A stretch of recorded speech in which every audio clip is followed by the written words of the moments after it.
और देखिए, दौर था सन 1928 का, जब एम्स्टर्डम में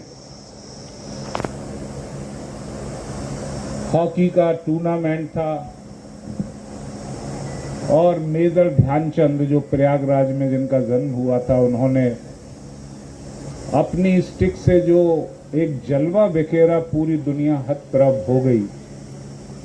उसके बाद वक्त आया 1932 का और फिर वक्त आया 1936 का, जो लॉस एंजलिस में ओलंपिक हुआ था। इन तीनों ही प्रतियोगिता में भारत की टीम ने स्वर्ण पदक हासिल किया था और तीनों टीम के हीरो रहे थे मेजर ध्यानचंद, जो 1932 में बर्लिन का टूर्नामेंट था।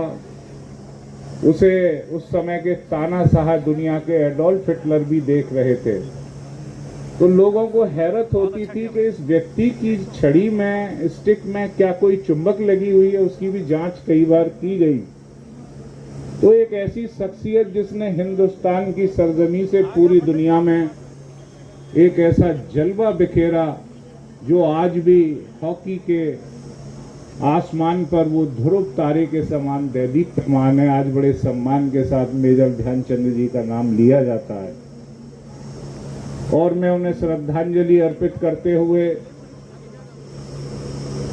आप सभी को यह भी बताना चाहता हूं कि उन्हीं के नाम पर हम इस स्टेडियम का नाम रखने जा रहे हैं, मेजर ध्यानचंद। हजारों साल नरगिस अपनी बेनूरी पर रोती है, बड़ी मुश्किल से चमन में होता है दीदावर पैदा।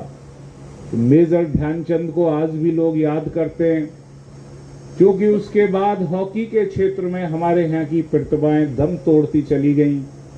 उन्हें ऐसे मौके नहीं मिले जिससे कि उनकी प्रतिभा का इस्तेमाल अंतर्राष्ट्रीय स्तर पर हो सके। 2017 के बाद हमारे प्रदेश में योगी आदित्यनाथ जी के नेतृत्व में सरकार बनी और खेलों को प्रोत्साहन मिलने लगा। हिंदुस्तान के प्रधानमंत्री नरेंद्र मोदी जी ने खेलो इंडिया योजना के तहत धीरे धीरे हिंदुस्तान में खेल प्रतिभाओं को आगे लाने के लिए सुविधाएं देने का जो एक सार्थक प्रयास किया, उसकी वजह से आज हम एशियाड, ओलंपिक या दुनिया की कोई भी प्रतियोगिता हो, उसमें धीरे धीरे हम पदक हासिल करते जा रहे हैं। उसकी वजह है कि हम सुविधा देने जा रहे हैं। और देखिए, आप तो उस जेवर विधानसभा से हैं, जिस जेवर विधानसभा में हिंदुस्तान का एक बहुत बड़ा अंतर्राष्ट्रीय एयरपोर्ट बनकर तैयार हो चुका है। 15 जून से वहां उड़ान चालू होने वाली है। आपकी जेवर विधानसभा में उत्तर प्रदेश का एकमात्र मेडिकल डिवाइस पार्क है। आपकी जेवर विधानसभा में उत्तर भारत की सबसे बड़ी फिल्म इंडस्ट्री चालू होने जा रही है, जिसे फिल्म सिटी के नाम से हम जानेंगे। और आपके जेवर विधानसभा में उत्तर भारत की पहली सेमीकंडक्टर इकाई का भूमि पूजन देश के प्रधानमंत्री कर चुके हैं। तो आज आप जिस विधानसभा से ताल्लुक करते हैं, वो दुनिया में अपना एक मुकाम हासिल कर चुकी है। उस विधानसभा में विकास के साथ साथ खेलों का विकास भी हो, इसी सोच के साथ एक्टिव सिटीजन टीम ने मुझे 1-1.5 साल पहले, मैं किसी वजह से इनके यहाँ बैठा हुआ था, सरदार मंजीत सिंह जी ने ये बता रखी कि हम कहने को तो बहुत आर्थिक राजधानी कहते हैं इस नोएडा को और गौतम बुद्ध नगर जनपद को, लेकिन यहाँ कोई भी एस्ट्रोटर्फ का ग्राउंड नहीं है जहां हम अंतर्राष्ट्रीय प्रतियोगिता आरंभ करा सकें। मुझे इनका प्रपोजल पसंद आया और मैंने भी जरूरत महसूस की। हम लोगों का प्रयास था कि गौतम बुद्ध यूनिवर्सिटी में हम इसे बनवाएं, लेकिन वहां जब बात नहीं बन पाई, हमें लगा कि हम अगर सेक्टर 37 में बनवा पाएंगे तो हम अपने देहात क्षेत्र के नौजवानों को भी एक मौका देंगे। उसी कड़ी में जो इच्छा इन्होंने की थी एक्टिव सिटीजन टीम के लोगों ने और शहरवासियों ने, आज वो सपना भूमि पूजन के रूप में साकार होने जा रहा है। और मुझे पूरी उम्मीद है कि मेरे क्षेत्र के वो असंख्य नौजवान भाई जिनकी प्रतिभा आज तक हम नहीं देख पाए थे, उनकी प्रतिभा का इस्तेमाल अब इस ग्राउंड के माध्यम से देश और दुनिया देखेगी। इस विश्वास के साथ आज मैंने यहाँ भूमि पूजन किया है। और यहाँ राजेश निम जी बैठे हुए होंगे, हैं क्या? अभी हमारे प्रमोद बाटला जी ने कहा था कि हम इस ग्राउंड को तभी साकार कर पाएंगे, इसका जो हमने सपना देखा है, जब यहाँ खिलाड़ियों के लिए हम रेजिडेंशियल कोई ब्लॉक बनवा देंगे। तो मैं आपको प्रपोजल भेज दूंगा, आप एस्टीमेट तैयार करना आरंभ कर दें। आने वाले 3 महीने में हम एक ऐसा ब्लॉक यहाँ बना दें जिससे जैसे ही हमारा स्टेडियम बनकर तैयार हो, हम वहाँ पर बच्चों को लाकर उन्हें विश्व स्तर की ट्रेनिंग देकर इसका जो मकसद है इस ग्राउंड को बनाने का, उसकी तरफ आगे बढ़ सकें। इसी के साथ साथ मैं आपसे कहना चाहूँगा कि देखिए, आपने मुझे दूसरी बार विधायक चुना। ये मेरे लिए बड़े गौरव की बात है कि मैं एक ऐसे अच्छे क्षेत्र का प्रतिनिधि हूं जहां के लोगों से मुझे अपार स्नेह मिला। और आपका यह स्नेह हमेशा मेरे लिए ताकत के तौर पर रहा, वो विधानसभा हो या सरकार से आपके मुद्दे उठाने की बात हो। आपकी यह जो ताकत मेरे पास थी, इसकी वजह से ये तो हम शहरी क्षेत्र में स्टेडियम बनवा रहे हैं। 3 स्टेडियम हमने जेवर के ग्रामीण क्षेत्र में दिए हैं और एक स्टेडियम हमने CSR फंड से बनवाया अपने कस्बा रबूपुरा में, जहां मैं आज आप सबको आमंत्रित करता हूं। आज हमारी टीम का पहला match day and night Rabupura में आज तक टीम से होने जा रहा है। जो भी भाई आना चाहें उनका स्वागत है।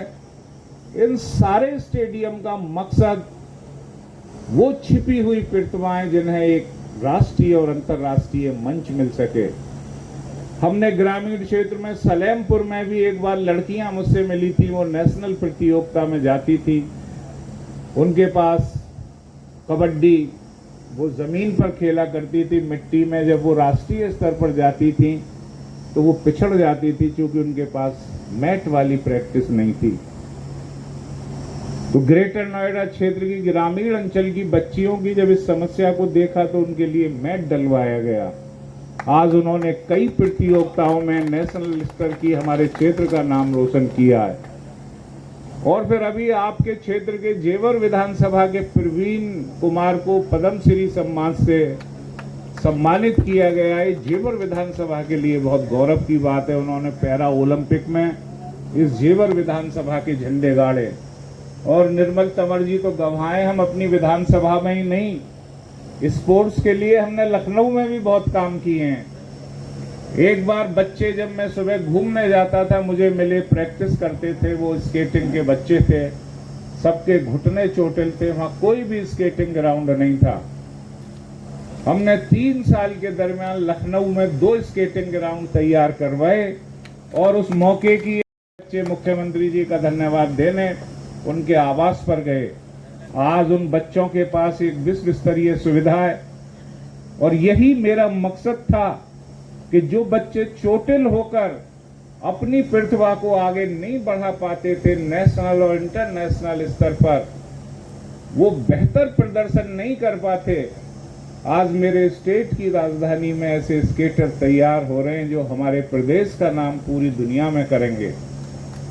मकसद है आप लोगों की खुशहाली, सर्वांगीण विकास। और मैं आपको यकीन दिलाना चाहता हूं कि मेरी जिंदगी का एक एक लम्हा आप लोगों की खुशहाली के लिए और इस क्षेत्र के विकास के लिए होगा।